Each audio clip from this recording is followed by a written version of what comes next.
Thousands of Walt Disney World vacations are planned every day, and most people are asking the same questions. So today, we're tackling the biggest Walt Disney World frequently asked questions, and some of the answers might surprise you.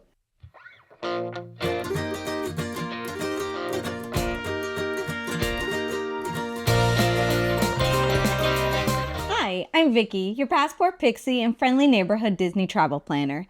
And if you've ever found yourself wondering, what time of year should I go? Is Lightning Lane worth it? Where should I stay? Then you're in the right place. These are some of the questions I get all the time. So today we're diving in to find the answers to some of your most frequently asked Walt Disney World travel questions.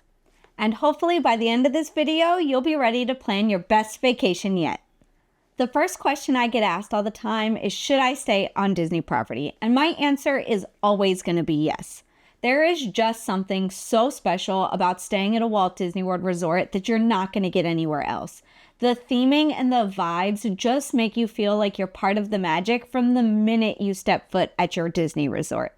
Plus, you have the convenience of transportation that you're not going to get elsewhere. Disney offers a variety of free transportation to and from the parks every day, including buses, boats, Skyliner, or the monorail, depending on the resort you're staying in. So it really makes it easy, especially for families or travelers who maybe don't want to rent a car, because everything is taken care of to get you where you need to go. Another reason I always recommend staying on Walt Disney World property is you can take advantage of discounts and promotions. A lot of times Walt Disney World offers promotions for room and ticket packages. So while at first glance looking at the price, it might seem like staying off property is more economical, but throughout the planning process, if promotions or deals become available, you're able to apply them to your reservation even after time of booking. So a lot of times you can save extra because you have the room and ticket packaged together. The next question I get all the time from clients planning Walt Disney World vacations is, what are the times of year to visit that have the least crowds? Now, it is Walt Disney World. There are always going to be crowds. You're never going to find a day where the parks are empty. But there are certain times of year that if you can make it work on your schedule, you're going to have a much more relaxed vibe and less wait times. These times of year include January and February if you avoid race weekend. This is a good time of year to go if you're looking for cooler temperatures. Then early spring before spring break crowds and cheerleading competitions. Again, it's a much cooler time of year. You're going to get a mix of weather. It might be kind of cool on one day and warm on another, but it will definitely be a lower crowd time because people are waiting until that spring break week to travel. Then after Thanksgiving, but before about the third week of December, a lot of times families will plan a Walt Disney World vacation during their Thanksgiving break or their Christmas break. So I have found through my own personal experience and research that a lot of times that time between those two breaks is a much lower crowd time because people are less inclined to take their kids out of school right in between two major school breaks. Another time of year is August through September because, again, school is starting to go back in session, so families with kids are going to be less inclined to visit Walt Disney World at the beginning of the school year and have to pull their kids out of school. And then finally, the dead of summer, like mid-July to the end of July. I know that sounds counterintuitive because it's summer break and people are planning their vacations and everything, but a lot of times people tend to shy away from the dead of summer because it's hot and it storms a lot. Thankfully, though, at Walt Disney World and Florida in general, most of the times the storms that happen are pretty fleeting and they only last about an hour or two. You're not going to get heavy storms all day most of the time. But there are so many other things to do during that time if it is storming that it's not like your day ends up being a waste because of the rain. There's so many shows and dining things you can do in the meantime to wait out the storms. So as long as you don't mind the heat, the dead of summer is actually not a bad time to visit Walt Disney World if you're looking for lower crowds. Now, the next question always causes disagreements amongst the Walt Disney World community, and that is the dining plan worth it? Walt Disney World currently offers 2 dining plans for 2026 and will be adding a third one in 2027. So the two dining plans that are currently available for Walt Disney World are the quick service dining plan, which gives you 2 quick service meals, a snack, and your refillable resort mug per person per night of your stay, and the regular dining plan, which offers 1 table service meal, 1 quick service meal, 1 snack, and your refillable resort mug, again, per person per night of your stay.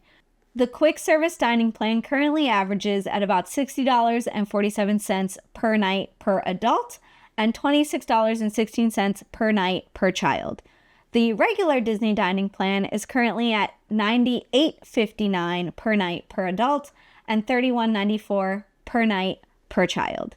Now, my answer to whether or not the dining plan is worth it is really going to depend on the person.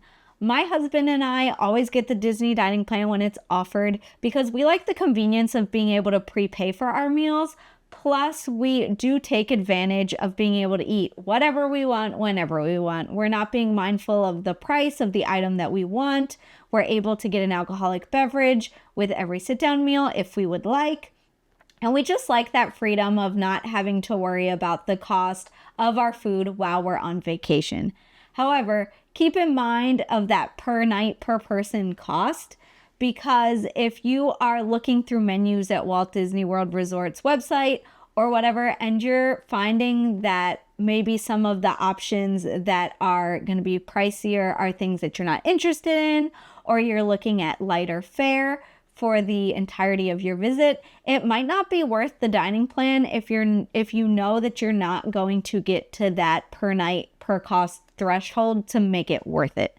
But if you are like us and one of the main draws for Walt Disney World is the food, it's definitely something to consider because it just makes dining easier and more stress-free. Plus, like I said, you can enjoy whatever you want guilt-free.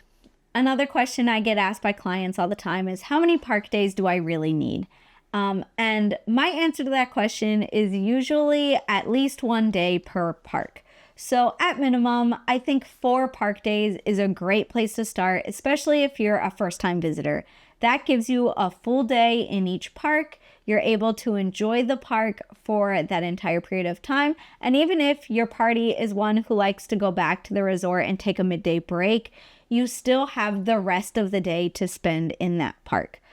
There's so much to do and see at Walt Disney World.